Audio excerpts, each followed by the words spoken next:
성령의 사람은 하나님의 뜻대로 살아가는 사람입니다.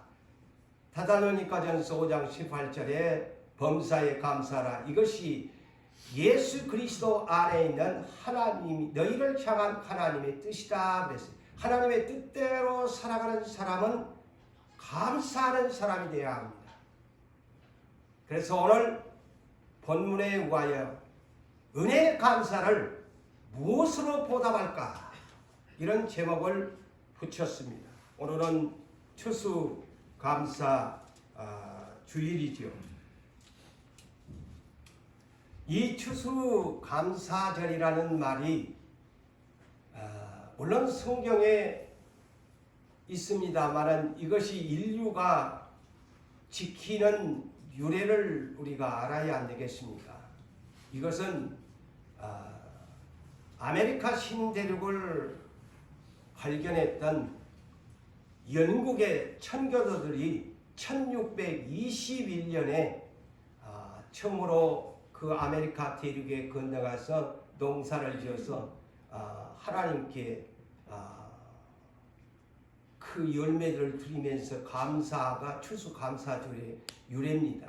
지금으로부터 1621년경이니까 404년 전에 이 추수감사절이라는 말이 되게 된 겁니다.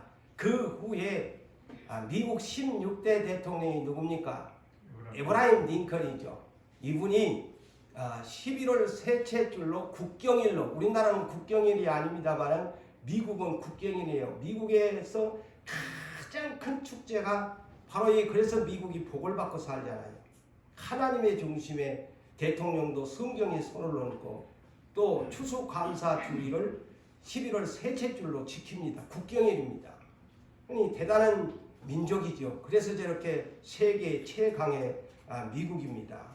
그래서 미국 대통령이 11월 셋째 줄 오늘날까지도 그렇게 미국은 지켜요. 그렇다면 우리나라 한국은 언제부터 이것이 지켜졌나? 1904년 지금으로부터 121년 전에 선교사들을 위해서 11월 셋째 줄로 계속 미국처럼 그렇게 지켜왔는데 우리 교회는 또 우리 하나님이 기도 가운데 하나님은 이하면 매 주의 첫 것을 원해서 첫째 주일로 지킨다는 것을 여러분이 아시기 바랍니다. 그래서 오늘 우리는 11월 첫째 주일이라서 지킵니다. 그 다음에 이 성경적인 근원은 어디에서 시작됐는가? 이것을 여러분들이 아셔야죠. 자, 창세기 1장 11절에서 13절을 보면은 하나님이 천지 창조를 엿새 동안에 모두 완성을 시켜주셨는데 가장 하나님이 우리 인류에게 무엇을 먼저 선물을 주었을까요? 이 먹고 사는 문제입니다. 먹고 사는 문제거든요. 그런데 셋째 날, 창조의 셋째 날 하나님은 풀을 창조하고 씨 가진 채소를 만들고 씨 가진 나무의 열매를 우리 인류에게 셋째 날에 창조해 주셨다. 그리고 아담과 하와에게 에덴 동산을 주시면서 이 에덴 동산에 생명나무까지 주시면서 이 동산의 모든 실과는 네가 임의적으로 먹어라. 그래서 하나님께서는 가장 인류에게 먼저 어떤 선물을 주었느냐? 먹을 양식을 선물로 주셨다. 이것을 우리는 성경적으로 그렇게 먼저 이해를 해야 합니다. 그러면서 하나님이 우리에게 먹을 것을 가장 먼저 순위로 주시면서 1년 중에 2번은 이 먹을 것에 대한 감사를 해야 된다.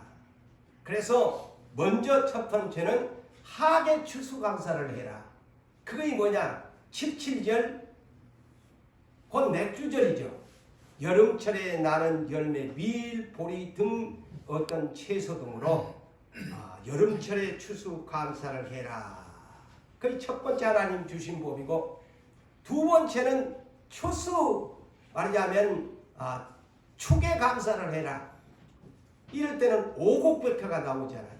벼로부터 시작해서 온갖 오곡백화가 나오는데, 가을철에 이 추수 감사를 드려라. 그게 하나님의 법이에요. 그러니까 우리는 하나님을 섬기는데 이 명령, 이건 명령문이거든요. 안 지키면 안 돼. 지켜야 돼. 지키라고 하잖아요. 그래서 출애굽기 23장 16절과 신명기 16장 16절에서 17절을 여러분들에게 소개한다면, 칠칠절, 곧 이거는 맥주절과 초막절, 곧 수장절, 추수감사절을 내 하나님 여호와께서 택하신 곳에서, 곧 성전에서, 장소가 아무데나 추수감사를 지키라는 것이 아니고 하나님이 택하신 곳, 장소를 정해 줬어요. 장소가 어디냐? 여러분들이 예배드리는 장소지요. 그곳에 올라와서 하나님을 배워라. 하나님을 배우라고 했어요. 예수 믿는 사람이 이날 안 오면 안 돼. 하나님을 배우라고 하잖아요. 그리고 얼굴만 들고 올 거냐? 얼굴만 들고 오지 마. 그랬어요. 빈손으로 여호와를 배웁지 말고, 각 사람이요. 엄마가 오니까 엄마 따라서 와서도 안 되고, 남편이 가니까 제가 그래서 강고 올 때도 그랬죠. 각 사람이 하나를 가와도 많이 가오라는 것이 아니야. 각 사람이 하나님 앞에 하나씩 가오지 해가지고 가족으로 이렇게 모아갖고 올 수 있지요. 각 사람이 드려야 돼. 각 사람 1대1이에요. 이 예배라는 것은. 남편이 드니까 나는 그냥 뒤따라서 간다. 또 아내가 드리니까 나는 뒤따라 간다. 아니야. 각 사람이 우리는 성경적인 하나님을 섬겨야 돼요. 응? 오늘도 이 과일을 샀는지 안 샀는지도 모르고 와가지고 얼마나 저 앞에 과일 사놨네?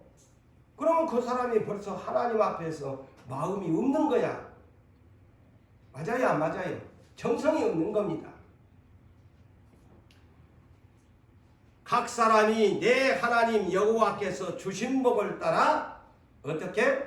빈손으로 오지 말라고 했는데 힘대로 드릴지니라 그랬어요. 참 힘대로 드린다. 저 역시도 여러분도 하나님 앞에 죄송하기 짝이 없어요. 우리가 어떤 일을 하면 힘을 안 쓰고 하는 일이 어디 있어요? 예? 이 박스 하나를 들라고 해도 아까도 보니까 막 오늘은 많이 와가지고 이 과일들이 그냥 밑으로 그냥 휘어지다. 그 힘이거든요. 그거 박스 하나라도 들려면 힘을 써야 되는데 하나님 앞에 힘 안 드리고 와서 예배 드리면 안 된다는 거야. 힘을 다해서 드리라.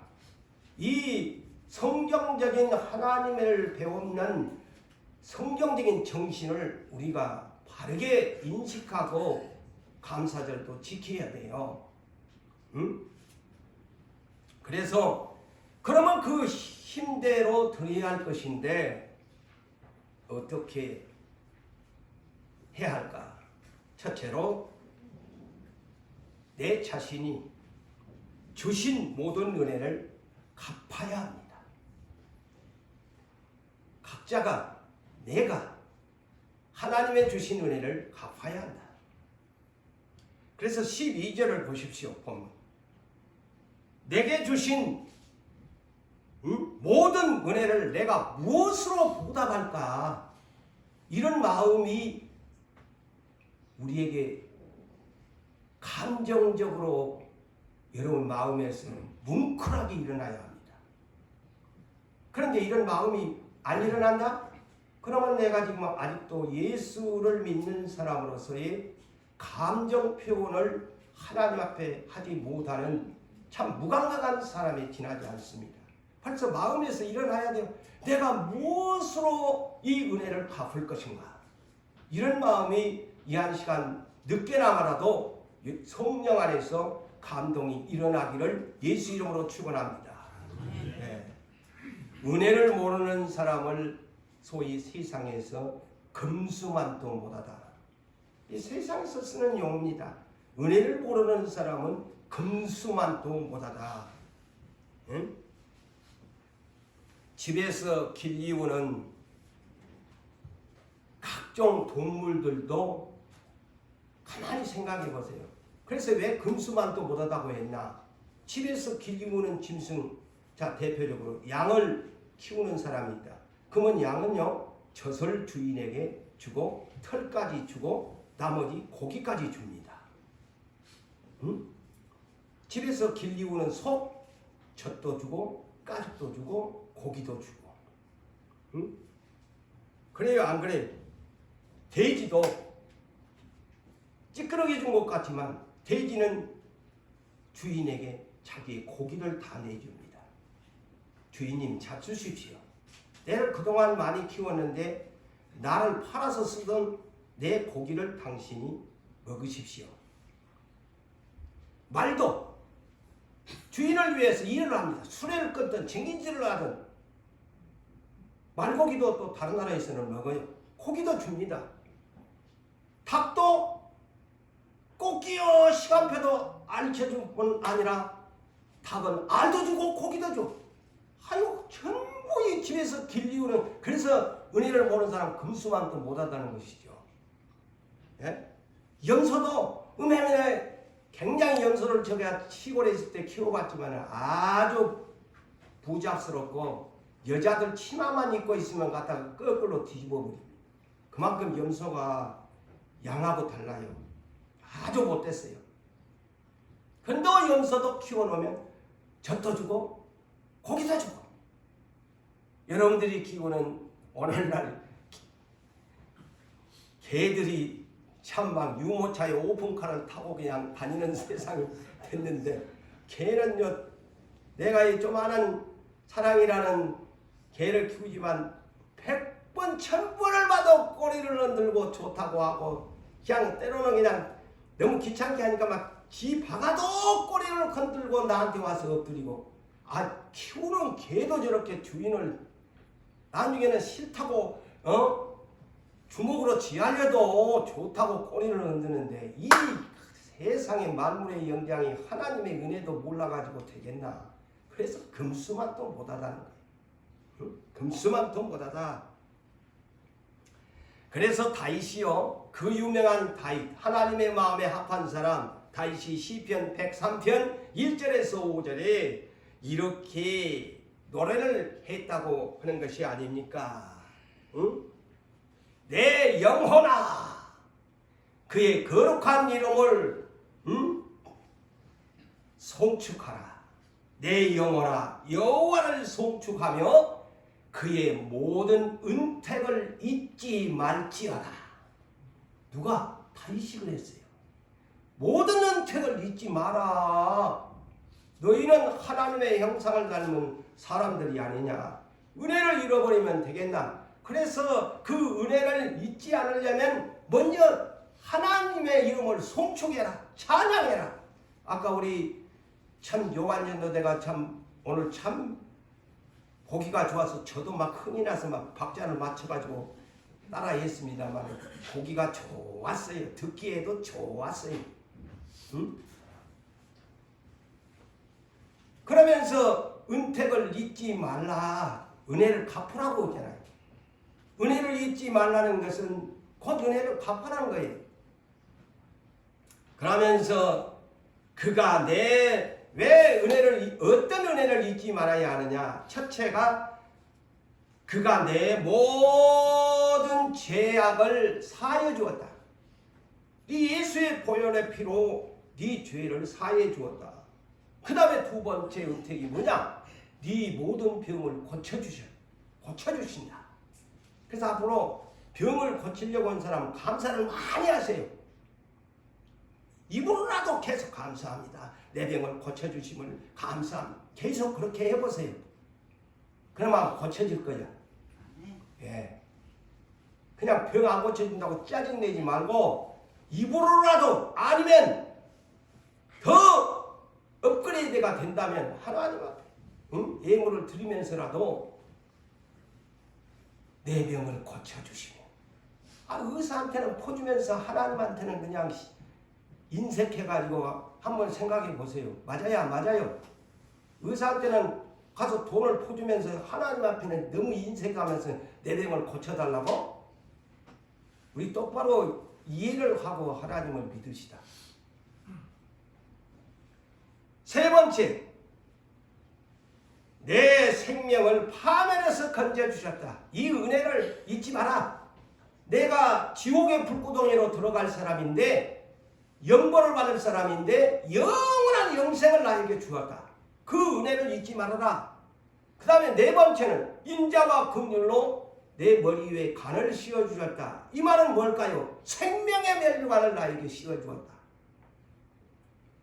그리고 다섯 번째 은택을 잊지 말아야 될 것이 좋은 것으로 너의 소원을 만족해 하사 내 영혼을 독수리같이 새롭게 하시는도다. 좋은 것이 뭘까? 이 말씀은 이사야 40장 31절과 똑같은 말씀이에요. 좋은 것으로 내 모든 소원을 만족해 하사 나를 독수리같이 날아가게 한다. 주를 낭망하는 이 사람은 새 힘을 얻으리니 독수리가 날아간 것 같이 올라갈 것이다 하는 말씀과 같은 말이죠. 여기에서 좋은 것을 나에게 주셨다. 제가 아까 그랬죠. 하나님이 천지창조를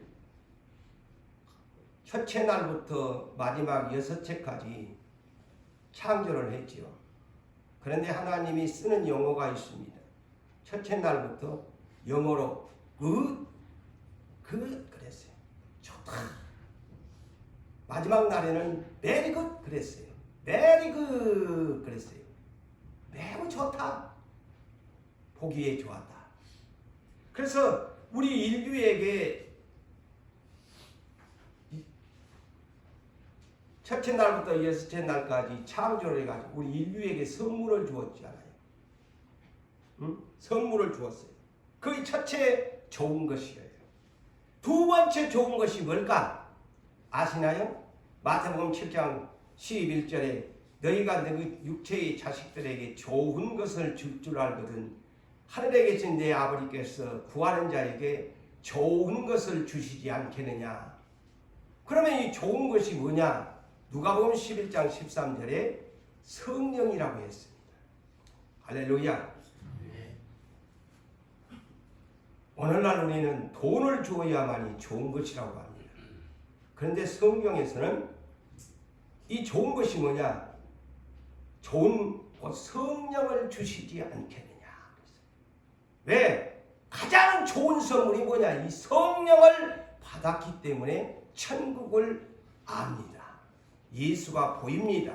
말씀이 보입니다. 믿어집니다. 그런데 이 성령을 받지 않았다면 세상 사람들이나 똑같아. 하나님 아버지로 부를 수도 없고 예수를 주라고 시인할 수도 없어요. 가장 좋은 선물을 우리 하나님 앞에 성령님을 우리 안에 마음에 받으셨습니다. 감사합시다. 가장 좋은 거예요. 성령님이 계시니까 여러분이 예수를 믿지, 구원을 얻지. 응? 시편 107편 9절에도 이렇게 말씀합니다. 내 사모하는 영혼에게, 영혼이요 육체가 아니고 그의 사모하는 영혼에게 만족을 주시며 줄인 영혼에게 무엇을 좋은 것으로 채워주시는도다. 성령을 내 영혼에 채워주시는도다. 내 영혼 안에 성령님이 내 영혼이 줄이지 아니하도록 은혜의 강물을 우리에게 주십니다. 그래서 고린도후서 6장 1절에 이렇게 당부합니다. 우리가 하나님과 함께 일꾼된 자로서, 일하는 자로서 너희에게 권하노니 하나님의 은혜를 헛되이 받지 말라. 은혜를 헛되이 받지 말라. 오늘날 이 은혜를 받고 사는데 은혜를 쏟아버리고 사는 사람들이 그래서 시험 들고 교회 떠나고 주님 앞에 받은 직분도 안 해버리고 이것이 뭐냐면 은혜를 헛되이 받은 결과가 돼버리고 맙니다. 제 말을 오해하지 말고 들으세요. 하나님이 종을 통해서 여러분들에게 다 한 자리에 저를 비롯해서 다 은혜를 받은 사람들인데 행여 여러분이 그 은혜를 헛되이 받은 사람이 계시다면 오늘 이 설교를 들으면서 깨달으시고 은혜를 다시 회복하시기를 바랍니다. 예. 뭐냐면은 이 말이 뭐냐면 네가 일꾼 된 자인데 하나님이 부르신 일을 소명하고 너에게 일꾼으로 했는데 왜 네 직분을 가지면서 일 안 하나? 그 은혜를 헛되이 받은 사람이다 이 말이에요. 너에게 다시 말하노니 일하는 자로서 너희를 권하느니 하나님의 은혜를 헛되이 받지 말라. 그래서 우리가 앞으로 여러분들이 아까도 전도대에 대한 강고도 했습니다만은 내년부터서라도 여러분들이 열심히 일하는 사람들이 되십시오. 에베소서 3장 7절에 보니까 나에게 주신 하나님의 은혜의 선물을 따라 일꾼이 되었노라. 하나님의 은혜의 선물이 뭐냐? 일꾼이라는 겁니다. 직분을 주셨다는 거예요. 그런데 네가 그 일꾼이 일을 안 한다. 은혜를 잃어버리고 사는 사람이에요. 은혜를 갚으시려면 일꾼 되십시오. 일꾼 되셨으면 충성하십시오. 이것이 은혜를 갚는 길입니다. 그래서 디모데전서 1장 12절에도 보면 바울 사도는 이렇게 말씀합니다. 여러분들이 이렇게 바울처럼 고백할 줄 알아야 돼요. 내가 감사함은 그랬어요.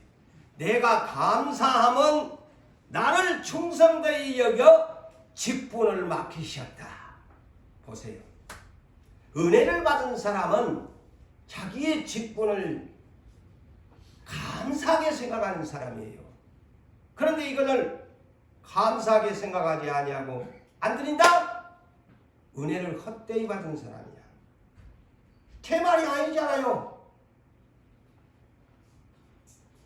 그 다음에 어떤 은혜를 갚아야 할까요? 에베소서 2장 8절에 이렇게 말씀합니다. 너희는 그 은혜에 의하여 하나님의 그 큰 사랑의 은혜에 의하여 믿음으로 말미암아 구원을 받았으니 이것은 너희에게서 난 것이 아닌 하나님의 선물이라. 구원의 은혜를 너희가 받았지 않느냐? 그건 선물이다. 로마서 6장 23절에도 죄의 삭은 사망인데 하나님의 은사는 하나님의 은혜의 선물은 예수 그리스도 안에 있는 영생이니라. 그러니까 이 구원과 영생의 선물을 너희가 하나님의 은혜로 예수를 믿음으로 말미암아 얻었는데 너희가 이 은혜를 갚아야 되지 않겠나? 응? 자, 이 구원의 은혜가 값어치로 따지면 마태복음 18장 23절에서 35절에 예수님의 비유지요. 1만 달란트 빚진 자의 비유를 하죠. 1만 달란트 여러분들의 계산기 잡지 아니하고는 계산기 두드려봐야만 이것을 할 수 있어요. 여러분들 그냥 볼펜으로 가지고 쉽게 내가 얘기하는 볼펜으로 이 한번 해보세요. 아마 어지간한 사람 계산 잘 못할 건데요. 그만큼 엄청난 액수라는 거야. 1만 달란트란 평생 갚아도 갚을 수가 없는 은혜 1만 달란트라는 것이. 그런데 이렇게 은혜를 크게 입은 사람이 100데나리온 빚진 자 하나님 앞에 이렇게 엄청난 빚을 진 사람이 자기 형제한테다가 안 갚아준다고 들이대고 그 100데나리온 해봐야 1년 365일 중에 3분의 1에 해당되는 뭐 적은 것은 아닙니다만 안 준다고 막 고발을 해가지고 옥에다가 넣어버렸다 하면서 그 비유를 얘기합니다. 이것이 무슨 얘기일까요? 오늘날 정치인들이 자주 쓰는 내로남불이라는 뜻이죠. 내가 하는 것은 노맨스고 다른 사람이 연애를 거면 불륜이냐. 이것이 그 말이 이거에서 만들어진 말이에요. 그래서 내로남불이에요. 나는 노맨스고 남은 불륜이라는 말이죠. 남의 탓을 하는. 그런데 바로 예수님한테 1만 달러도 빚진 사람이 형제가 나한테 보면은 막 정죄해버리고 막 죽일 놈 살릴 놈을 한다 이거죠. 그래서 내로남불 신앙을 가진 사람들이 오늘날 저 목사도 여러분들도 깊이 생각하면서 예수를 믿어야 된다. 내가 행여나 내로남불의 신앙을 가지고 있지 않는가. 그런 생각을 조심스럽게 해봐야 돼요. 그래서 로마서 8장 12절로 14절까지는 이렇게 우리를 권면합니다. 뭐라고 권면합니까? 우리가 빚진 자로 돼 그랬어요. 1만 달란트 빚진 자로 돼 이 말입니다. 육신대로 살면 반드시 너는 죽으리라. 아담과 하와에게만 주는 구약시대의 말로 여러분 착각하지 마세요. 이 믿음의 장 로마서에도 역시 이 말을 신약시대에도 언급하지 않아요. 네 육신대로 살면 반드시 죽을 것이로되 성령으로서 네 몸을 죽이면 너는 살리라. 자, 신약 성경에도 이렇게 했어요. 네가 아무리 예수 믿는다고 해도 육신대로 살면 반드시 너 죽는데 아담과 하와만 죽는 것이 아니고 너도 버림받는데 이 말입니다. 성경 착각하지 말고 아담 구약시대만 논하지 마세요. 성경을 똑바로 보면 신약시대에도 반드시 죽는다고 하잖아요. 육신대로 살면. 자, 그래서 성령을 모시고 살아가는 사람은 언제나 하나님의 아들로서 육신대로 살지 않고 성령을 따라가는 삶을 삽니다. 그렇지만 마귀의 아들은, 마귀의 자녀는 어떻게? 세상을 사랑합니다. 세상 것들을 사랑합니다. 요한일서 2장 15절에 그러잖아요. 경고하잖아요. 이 세상이나 세상 것들을 사랑하지 마라. 이는 아버지께로 온 것이 아니다고 하잖아요.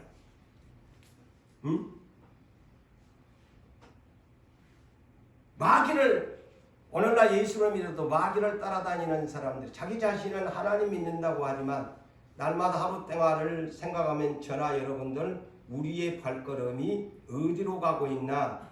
마귀를 따라가고 있나? 하나님 아버지를 따라가고 있나? 하나님의 아들은 성령이 인도하시느니라. 로마서 8장 15절. 성령을 따라가는 사람은 하나님의 아들이지만 마귀를 따라다니는 사람은 마귀의 자식이야.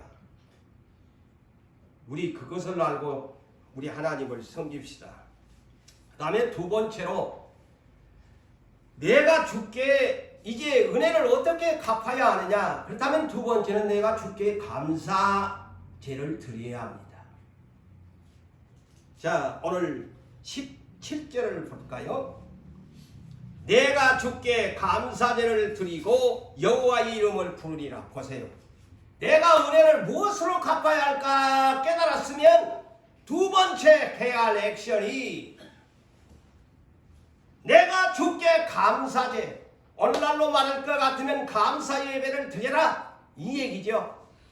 구약시대는 짐승과 모든 것을 잡아가지고 막 과일도 갖고 와가지고 했지만은 신약시대에 너는 네 몸뚱아리는 안 하지만은 감사제를 드리라.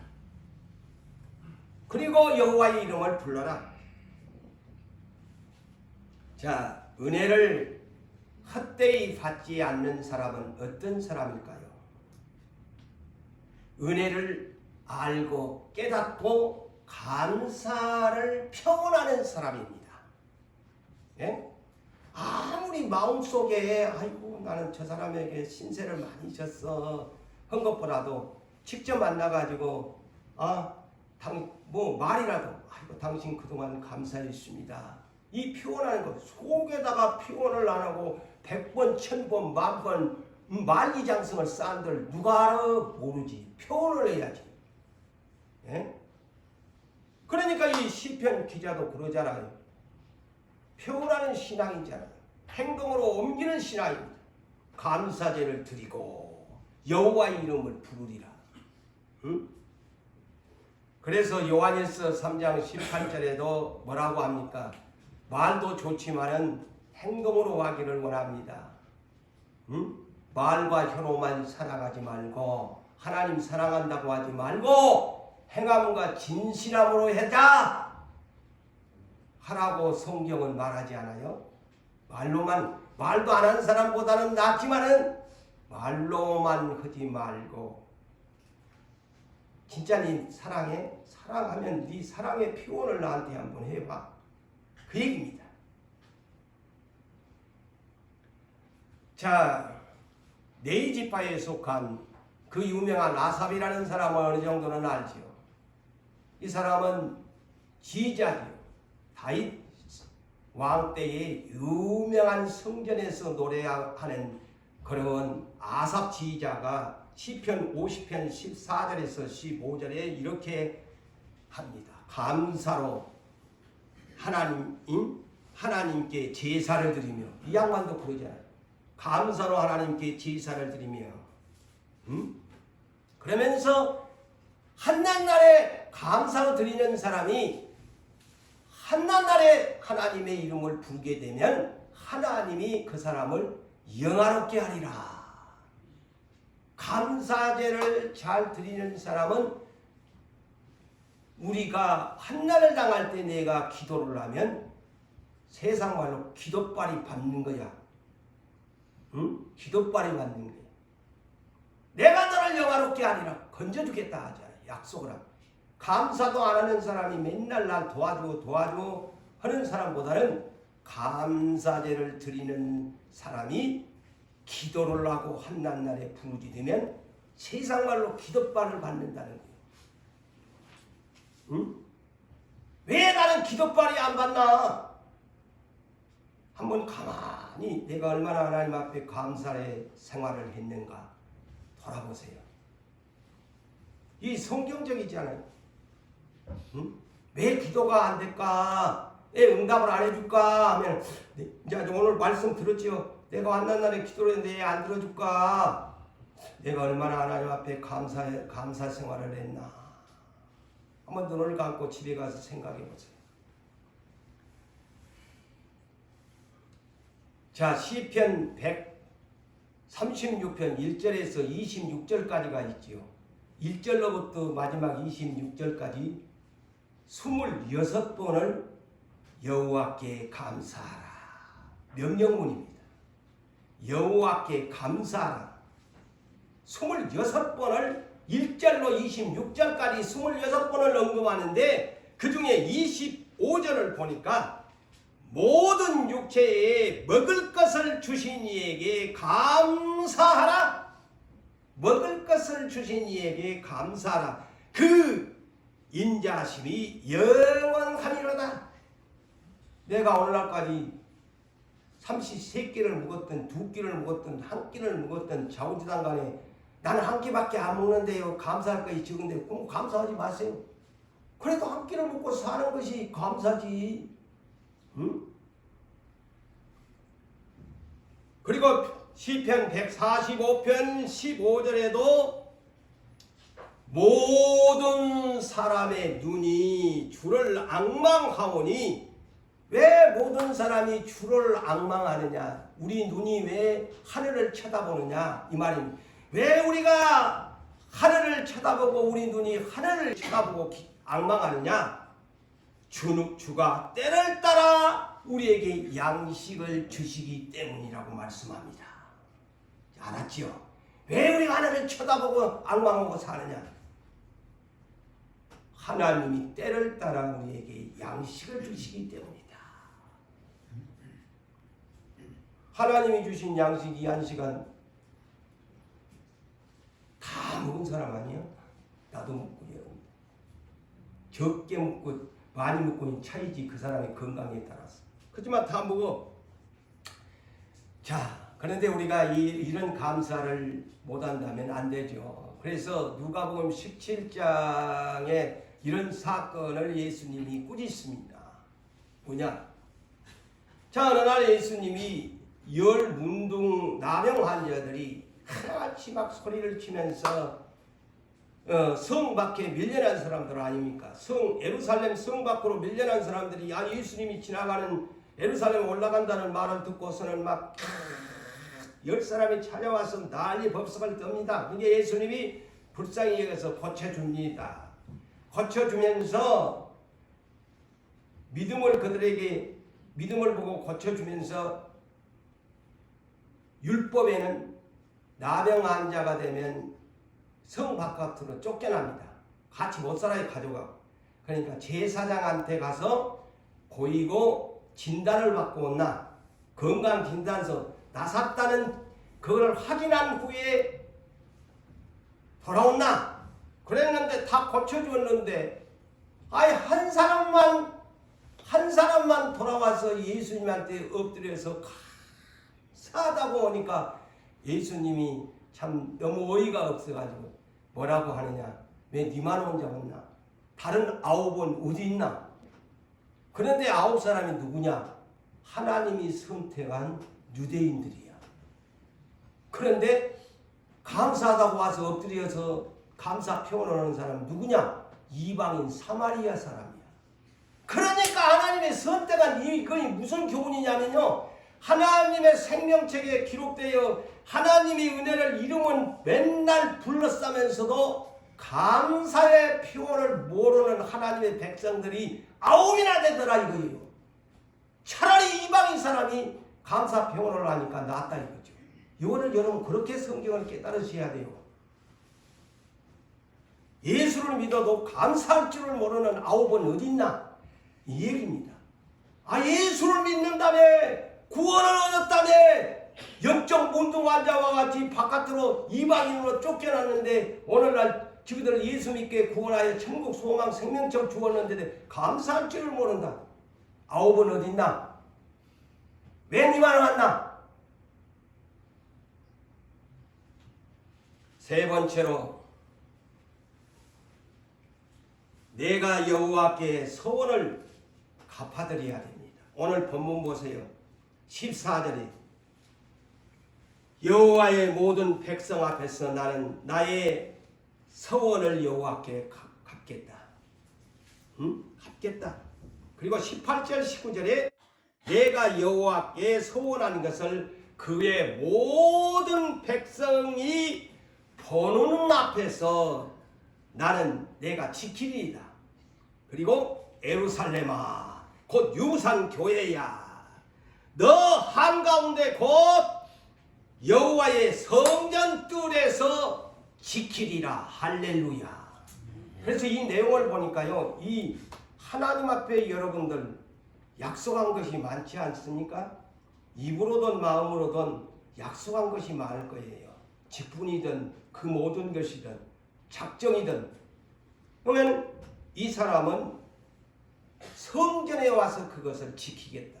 모든 사람 보는 앞에서 내가 이 서원을 당당하게 지키겠다. 그렇게 말하잖아요. 야곱이가요, 애삼촌 집으로 도망가다가 형 속이고 가다가 베델에서 하나님 만났지 않아요. 그래놓고 서원합니다. 약속합니다. 자기 기름을 해갖고 돌 기둥에다가 기름을 물고 이거 하나님이 집이 될 것입니다. 내가 돈이 보면 꼭 10분의 1을 하나님 앞에 갚겠습니다. 아니 부자 돼갖고 돌아오는데 베델로 안 올라와. 이게 하나님이 화가 나지고 그 딸 디나를 강간당하게 만들어보잖아. 예? 12아들이 딸을 왜 강간당하게 한 줄 아냐? 세겜 땅에 베델로 올라와서 서원을 지켜야 되는데 그곳에서 땅 사고 안 올라와. 그게 딸이 강간당해 보잖아요. 응? 그러면서 하나님이 베들로 올라가라. 내 앞에 제단을 쌓아라. 다시 말하면 서원 제사 드리라. 너 11조 드린다고 했나 안 했나?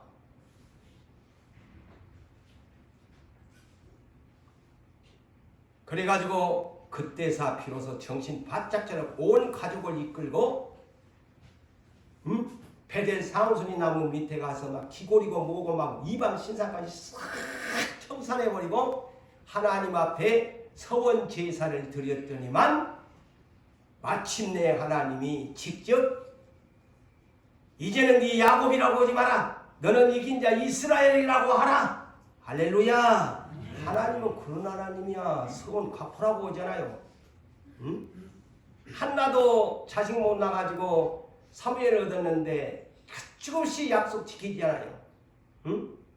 젖을 떼고 나서는 자기가 못 키워 엘리 제사장한테 이제 이별해야 돼 하더라.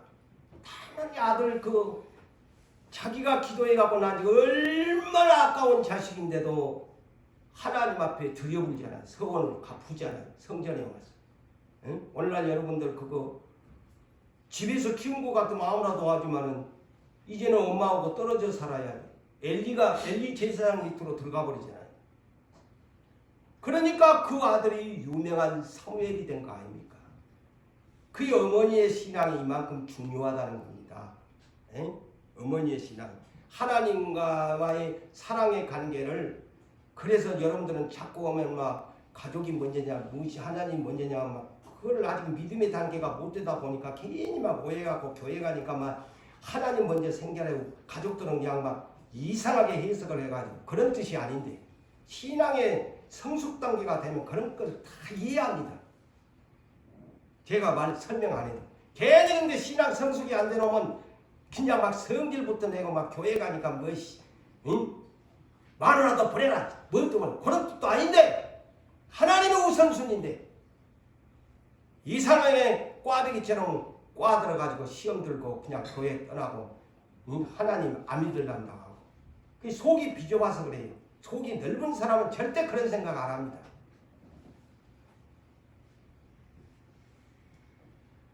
그래서 서원도 더디면 죄입니다. 신명기 23장 21절에 서원을 갚으라.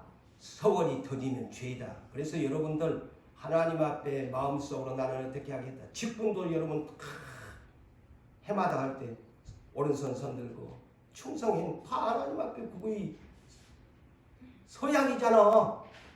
지켜야지. 그런데 그런 것을 전부 몰라요. 예수를 믿으면서도 내가 직분을 그냥 내 동댕이를 쳐갖고도 하나님 앞에 서원이요 약속인데 전부 이제 1년 임명식 할 때 다 손들고 오른손으로 그 하나님 앞에 소약인데 여러분 저 국회 청문회 할 때 다 오른손으로 해가 거짓말하면은 증인들 어때요? 벌 받아요 안 받아요? 그런 것은 잘 상식으로 알면서 하나님 앞에 오른손 들고 서약해놓고 내 동댕이 쳐놓고는 그거이 죄인지도 뭔지도 모르고 하나님을 무식하게 믿는다 이거지. 네 번째는 심은 대로 내가 심은 대로 거두게 합니다. 응? 내가 심은 대로 거두게 한다. 그래서 갈라디아서 6장 7절 8절에 뭐라고 합니까? 응? 스스로 속이지 마라. 하나님은 업신 여김을 받지 아니한 사람이 무엇으로 심든지 그대로 거두리라. 육체를 위하여 심었으면 썩을 것을 거두고 성령을 위하여 심었다면 성령으로부터 영생을 거둘 것이다. 우리의 목적은 영생 거두기를 위해서 예수 믿는 사람은 살아야 돼요. 물론 땅에서도 잘 살아야 되지만 우리의 크리스찬의 인생의 목적은 영생을 거두기 위해서 예수를 믿어요. 영생 못 거둬버리면요 그 사람은 땅에서 아무리 엉망장자의 탑을 쌓아서도 세상 말로 나쁜 말로 불교에서 말하니까 남이 암이 타불이 되는 거예요. 응? 그 사람들 다 헛된 공사지 않아요. 아무리 공들여봐요. 자, 달란트 비유나 은 한 문화의 비유가 무엇입니까? 응? 한 달란트 맡은 자가 주인하고 대화하는 내용입니다. 악하고 게으른 동아, 너는 심지도 않은 데서 거둔 줄 알았나? 해치지도 않는다. 이 해치지가 뭐예요? 또 잘못 문자적으로 이거 뭐 사람을 해친다는 그런 말이 아닙니다. 이것은 흩어서 씨를 뿌린다는 뜻이에요. 해치지. 자, 여러분, 흩어서 씨를 뿌리지 않냐고 농부가 거둡니까? 이 얘기예요. 과목나무를 네가 이거에 과일을 가지고 왔지만 과목나무를 심어야 열매를 거두는기고, 흩어서 농부가 씨를 헤쳐놔야, 논밭에 뿌려놔야 거두는 것이 거의 진리인데, 안 해놓고 주인만 오기만을 기다렸다는 거예요. 잘 들으세요. 이곳에 앉아 계시는 여러분, 오늘 또 믿음을 가지고 소망을 가지고 성령의 비전 성취를 원하시는 여러분, 자, 농부가 씨를 뿌려놓지도 않으면서 내 집에 앉아가지고 흩어서 씨를 뿌려놓지도 않고 과목나무도 안 심어놓고 내 집에서 믿습니다. 기도를 오늘도 오고 내일도 오고 1년이 가고 3년, 37년이 되어도 소양이 없습니다. 잘 이해하세요. 하나님의 주신 비전을 이루려면, 자, 장사꾼이, 이 달란트 비유가 장사꾼 비유거든요. 은 한문화 비유도 장사꾼 비유. 장사꾼이 장사는 안 하고 전혀 액션을 취하지 아니한 가운데, 하나님, 오늘 내 사업이 잘 되게 해 주시옵소서. 하나님이 나에게 약속해 주셨지 않습니까? 날마다 성전에 올라와서 기도를 천날 만날 해보십시오. 근데 요거는 지금 못 깨달은 것 같아. 백날 천날 백년 죽을 때까지 해보세요. 비즈니스를 안 하는 사람에게 하나님이 주시는가? 하나님, 나 내 기업에 장사를 합니다. 근데 기도만 하고 전혀 액션을 안 취한다. 왜 이것을 모르냐 이거죠. 소용없어요. 기도도 중요하지만요, 기도에 있으면 두 번째 액션을 취해줘야 합니다. 액션을 취하지 아니하고 박곡 출신으로 맨날 하나님 주실 줄 믿습니다. 유산교회 약속해 주셨지요. 나는 그것을 믿습니다. 누가 보면 엄청 저 사람이 신앙이 좋은 것 같아. 아니야, 빵점이야. 빵점이에요. 내가 이런 말을 하면 가슴이 아프겠지만 이 완전히 180도로 리턴해야 됩니다. 이거 이 성경적인 법칙이거든요. 내가 심어야 농부 내가 비유하고 장사꾼 비유해 주잖아요. 그렇다면 이거 뭐 주일학교 유치부들도 아는 얘기야. 상식이에요. 그러므로 고린도후서 9장 6절과 8절에도 하나님 앞에 감사를 이렇게 심으십시오. 적게 심는 사람은 적게 거두고, 이 성경에 그래요. 많이 심는다는 많이 거두리라는 말이보다 각각 어떻게 심어야 하나, 각각 그 마음에 정한 대로 할 것이고, 절대 인색함으로 심지 마라. 억지로도 심지 마라. 하나님 앞에 심을 때 즐겨내는 마음으로, 감사하는 마음으로 심어라. 제 말입니까?